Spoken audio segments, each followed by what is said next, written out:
I'm gonna let him in. Let's go. It's week 7. It's the Lex Pinz show with intern Pete. This is a non-power rankings week. We're gonna have Big Brain on. Shout out to intern Pete for scheduling Big Brain. He got 2 of the 3 members. Mitch is unable to join. So we'll be having 2 members on. They can talk about their season, where we're at. We got Jeremy and Jordan joining right now.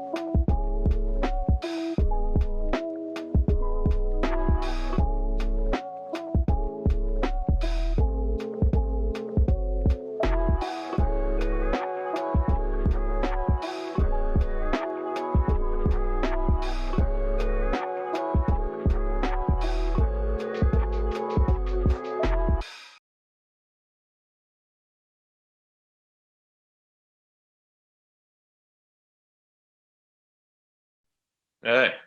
This guy doesn't take his Jordan. glasses off. I swear to God. How's the audios coming through? That's good, yeah. All right. Yeah, we're good. I'll be there in a second. This is Alex. You didn't realize that we delayed the podcast for this guy. That I will be there in a second. Fucking I was there at 9 o'clock, George. can't even get to his couch on time. What do you think he's doing? And he's like, I can't be there right. He's really gonna make me edit. Do more edits in the middle of the video. I'm trying to plug in I'm trying to charge the my trimmer. I think I grabbed the wrong charger. All right, fuck it.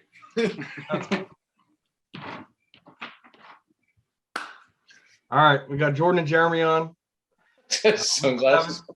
We got 2/3 of Big Brain. Mitch couldn't make it. I think it's pretty obvious why we selected you guys as our guests. I guess I'll lead into it with a little bit of a question. Leading into the question, I'll use some stats. Big Brain LLC this year, you have 738.5 points for. That's 7th in the league. Last season, you were easily in first place at a record pace. This year, you're sitting at 4-2. You are leading your division. Though right now, you do have the lead. You do have a 3-3 team behind you. You have a 2-4 team behind you. And of course, you have Sean Fitz, who will never make a run at that title. But you are 11th in points against. So you haven't really faced the hardest schedule to date. Yes, it's true. Let's see, you're 123.08 points per game, or about 16.5 points less than what you averaged last year. Through 6 weeks last year, you had 138.42 points per game. Of course, now you're at 123.08. That 6-week average was about the same as your 2020 average. We can get more into the details of your depth, but you have clear depth issues. Without Christian McCaffrey, you're down to 114.7 points per game in the last 3 weeks without him. So my question for Big Brain LLC, and the floor can be yours after this, is where exactly are we on the meter in terms of panicking? And how do you guys plan to kind of regain that form that you had last season? You want to start? Still wait and see approach. Just waiting for our guys to come back, specifically McCaffrey. I think panicking would be foolish. Yeah, still first in the division.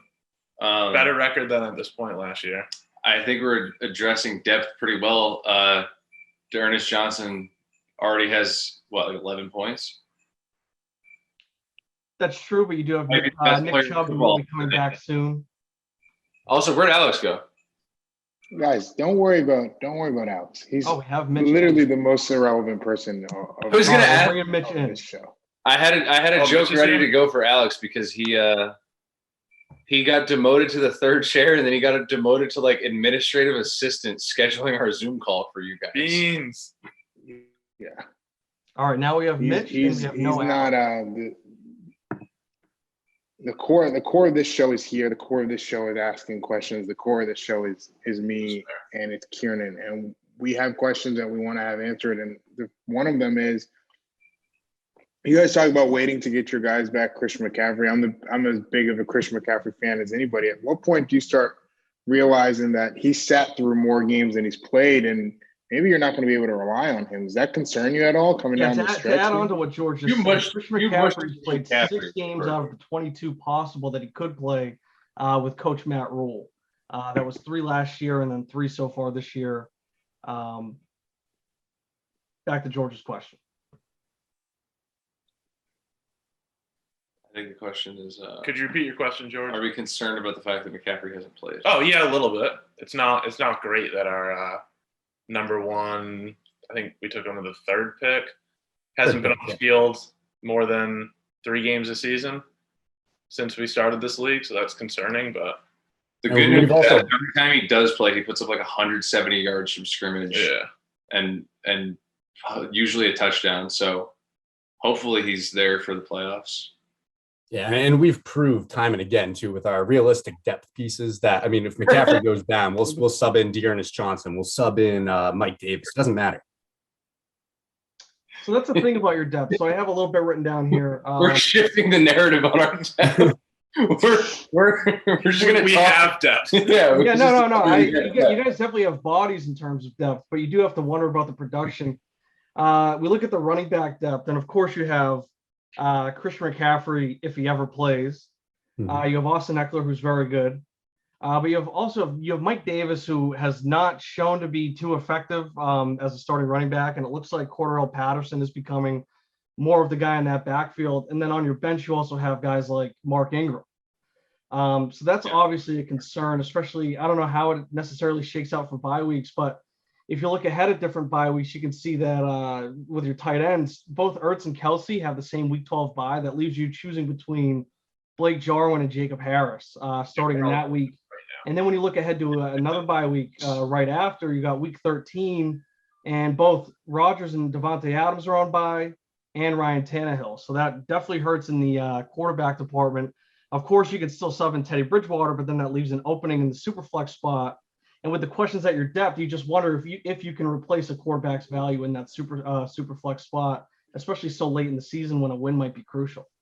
This is news to We're us. learning this as we go. Yeah, that was breaking news, honestly. Yeah, seriously. Run that across the bottom. Yeah, you're getting a live response here. I didn't. Well, I guess the Ertz thing is tough because you don't know where he's going to get traded. I had no clue that Tannehill and Rodgers had the same bye week. I did know bye weeks really they're for schmucks. I mean, it doesn't really matter too much. Like realistically, week 13, we're going to be we're going to be a top 3 seed regardless. Like our division's ours. It just definitely is. We just need to outscore one of 2. Are you guys the Yankees of fantasy football? That's my next question. Yeah, Are you guys the Yankees of fantasy football? I think me, Jordan, and Mitch miscommunicated because me and Jordan were going to ask about how we became the villains of this league. No. I think you certainly miscommunicated with Alex in thinking that this is a co-hosted show with the guests, but it's really a we ask the questions and the guests answer the questions type of show. We got correct me if I'm wrong, Alex. I mean, Alex. Alex isn't even here. There he is. Oh God. I gotta turn that closet light off. All right, we have Slippery Pete back in the interview. Pete, just to recap, we've asked them. I've kind of brought up some stats comparing this year to last season, showing the massive regression in scoring from Big Brain. I've also brought up some of their depth issues, talking about bye weeks in week 12 and week 13 where they suffer from lack of depth. Obviously, Christian McCaffrey, how many games he's missed in the last 2 seasons, which are the 2 that we've had this league. And I guess I'll also pass it back over to Mitch because I asked your 2 co-owners. And I kind of have a sense of where your answer's at. It's kind of this false confidence, kind of putting on an act, almost like a WWE wrestler. There goes. There goes Slippery Pete, but a real rah-rah, we're all set, we're going to ignore our issues. But if you can try and give a realistic answer and, maybe be an adult, have a conversation, where do you have yourself on the panic meter, Lord of Beans? Oh, Lord of Beans.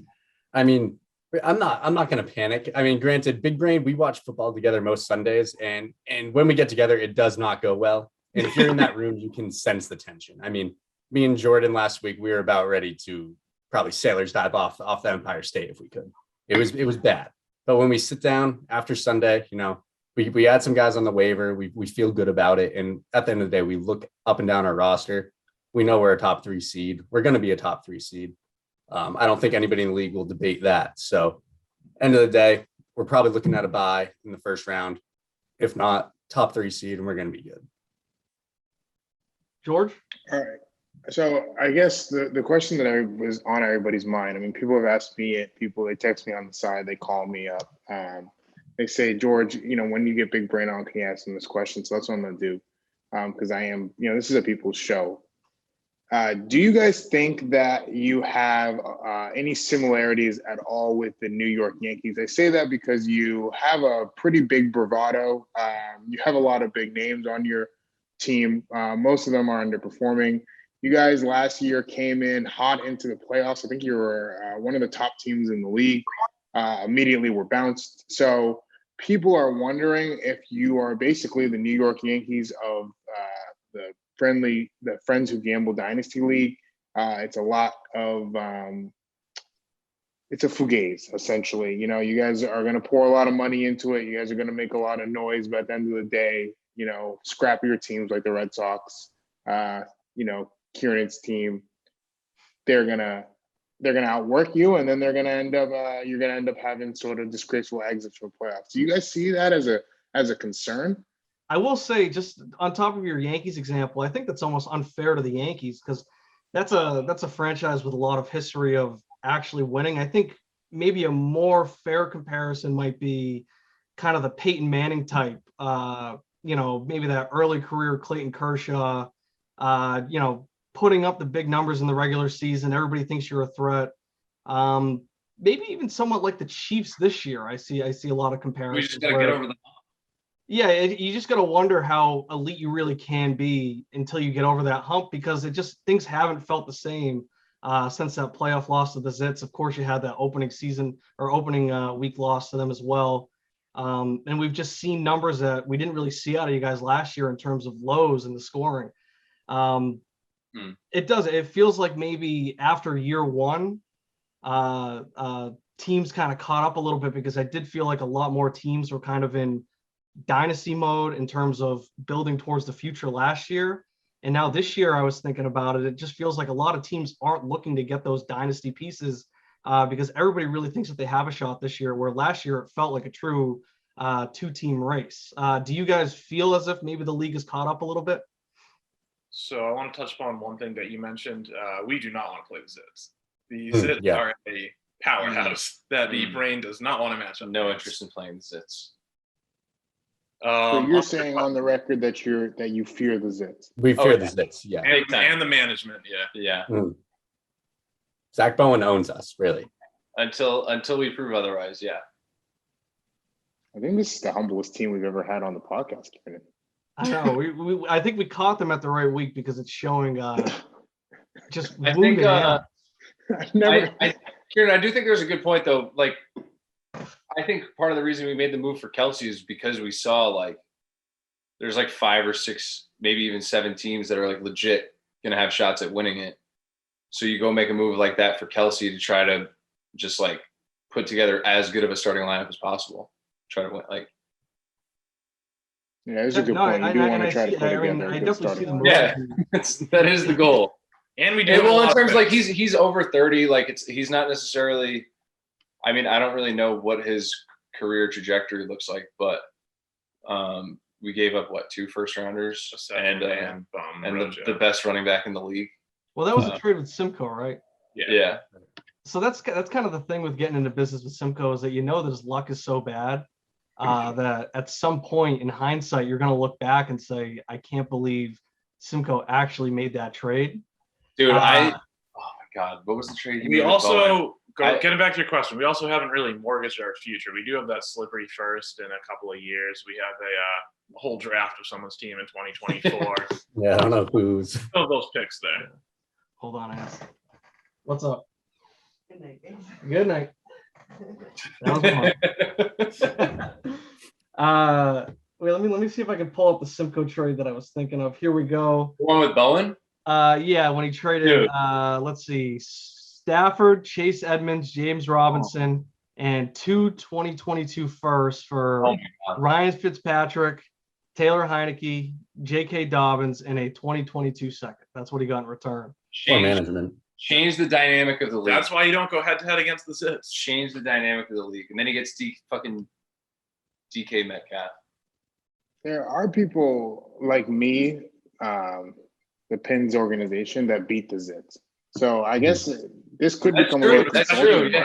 Yeah, no, This could become a little consulting session. If that's what you're interested in learning how to beat the Zits, we Now you obviously mention have it, I beat the Zits too. There you go. Yeah. Yeah, this is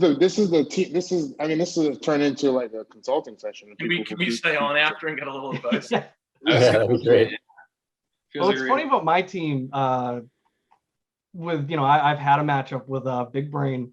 I was talking about this with Bowen. Is that my team somehow like plays good defense and really drags teams into the mud. I have a lot of just scores where it's just ugly, low scoring games, but I don't really I haven't figured out how to win them yet. So that's a real issue that I'm facing. You did compare yourself to the Patriots. That's fair. It is. I'm playing these close games. I'm showing that maybe I have the poise to hang around, but I'm really not. I'm not able to put these together. The thing with George's team is that it's just there's no urgency out of a team that really needs to figure it out. He just hasn't really been a major player in any of these running back acquisitions. He got lucky, of course, with Kenny Drake last week. But beyond that, I don't know. Maybe he's going to have to start the Harris and Stevenson stack. George, what do you think about that? You think you're ever going to try that?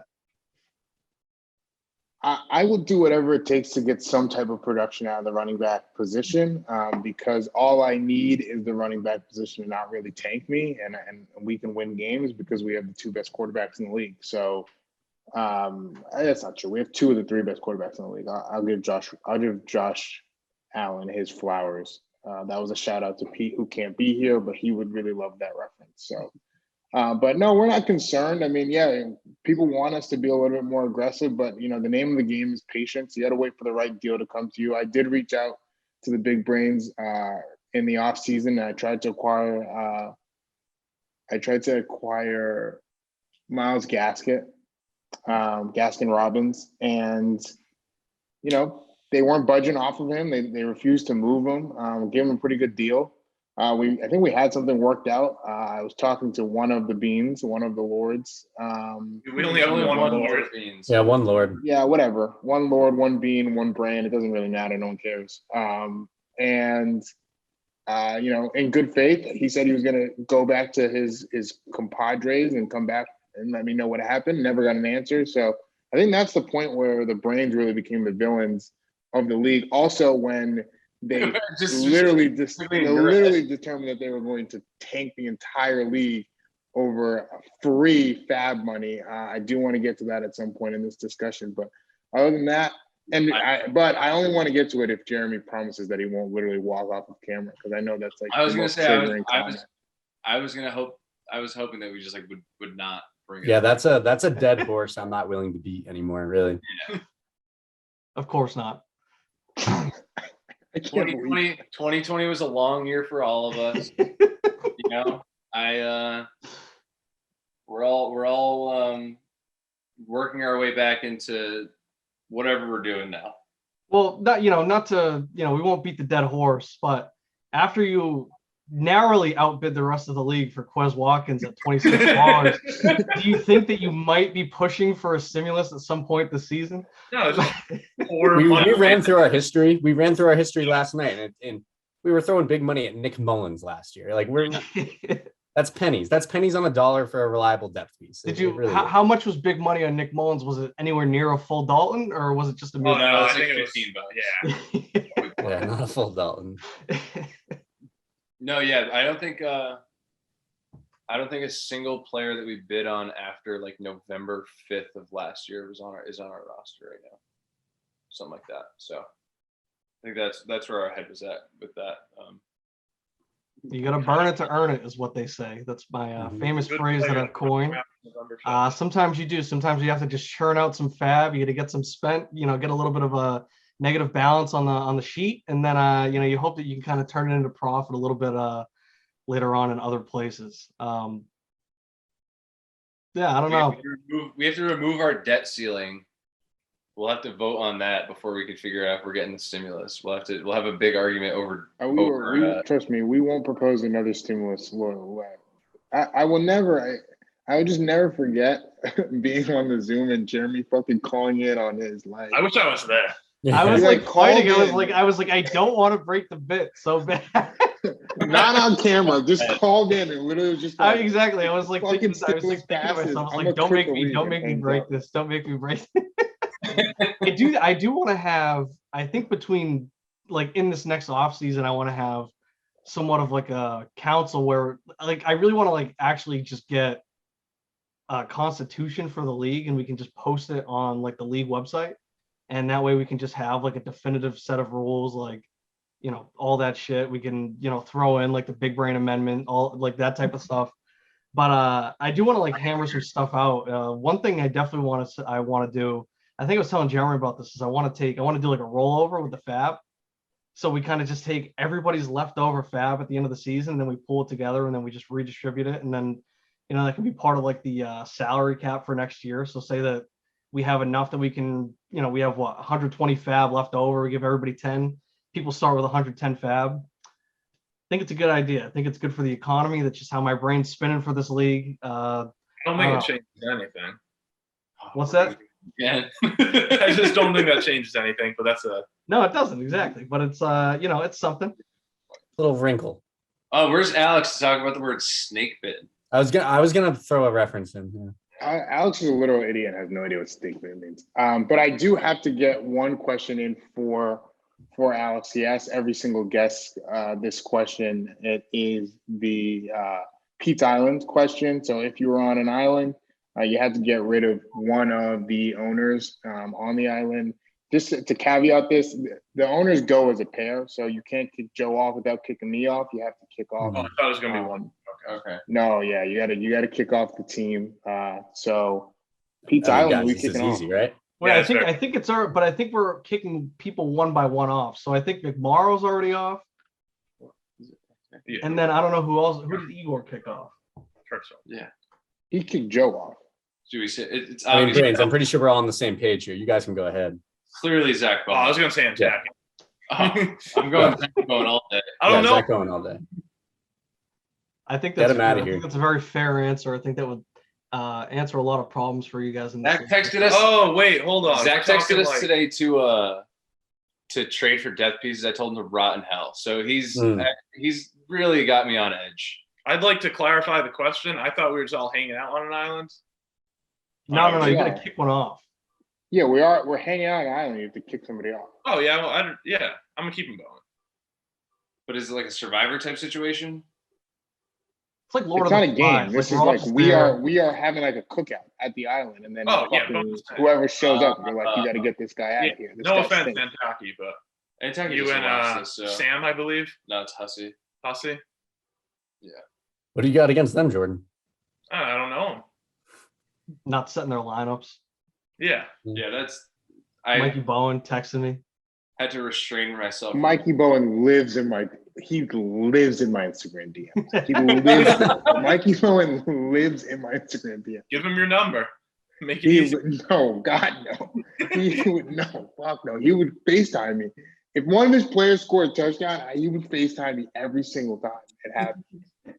Kudos, shout out to Mike Bowen. One time he texted me a GIF of Trevor Lawrence right after Trevor Lawrence scored a touchdown. And then like 15 minutes later, he scored another touchdown. So he emphasized the previous GIF that he had already Good for him sent. not sending another.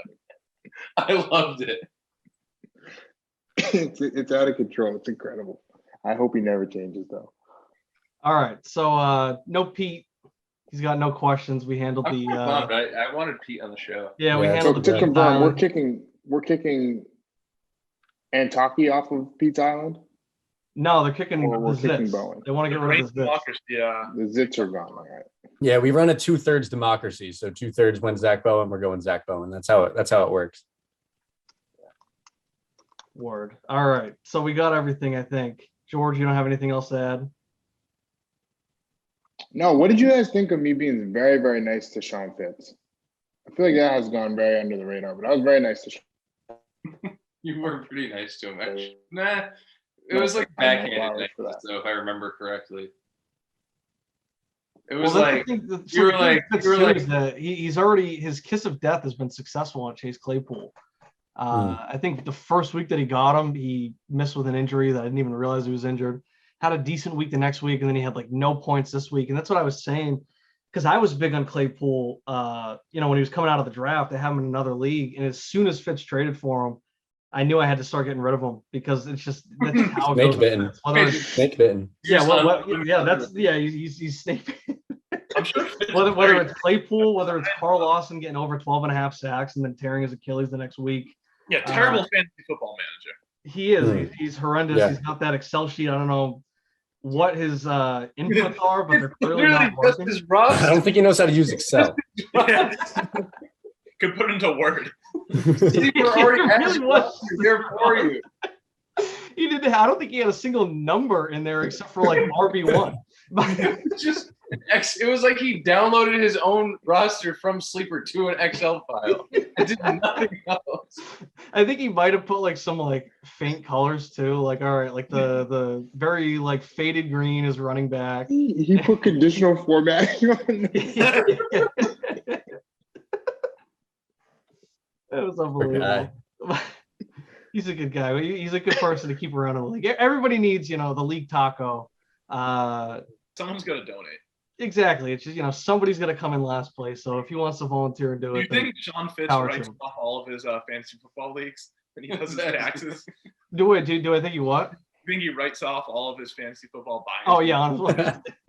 Does At this donate. point, I mean, he keeps track of like everything. Like he'll send me something and be like, look at this bet that I made with my buddy, and it'll be like Jonathan Taylor over 11,000 or 1,165 all-purpose yards, and it'll just be like $100. And then he wanted to bet me this year, will Kenyon Drake be a top 30 running back? I was like, dude, I'm not betting on Kenyon Drake and how he's gonna pan out as a fantasy running back. I'm just not gonna do that. I got to take care of my money. But that's what he does. So I wouldn't be surprised if he actually had the receipts to write him off. But all right, I think we could call it there. Slippery Pete, you know, he did an okay job of doing what I asked him to do, and that was book you guys. Typical of him, though. You know, would I like to see him maybe blogging more? Yes. All summer he was begging me to be, you know, promoted to editor-in-chief and get some type of position with the blog that was way higher than just junior content creator. I said yes. I was ready to announce it. How did he respond? He misses episodes like this. He hasn't blogged since, I don't think. So we'll see what he wants to do in terms of stepping up with his production. You know, maybe he can be, you know, more than just the intern on the show. Big Brain, thank you for coming on. Can we stop the recording? I have some off-camera questions. Yeah, we'll take it off camera for the after show. We'll put that on the Patreon.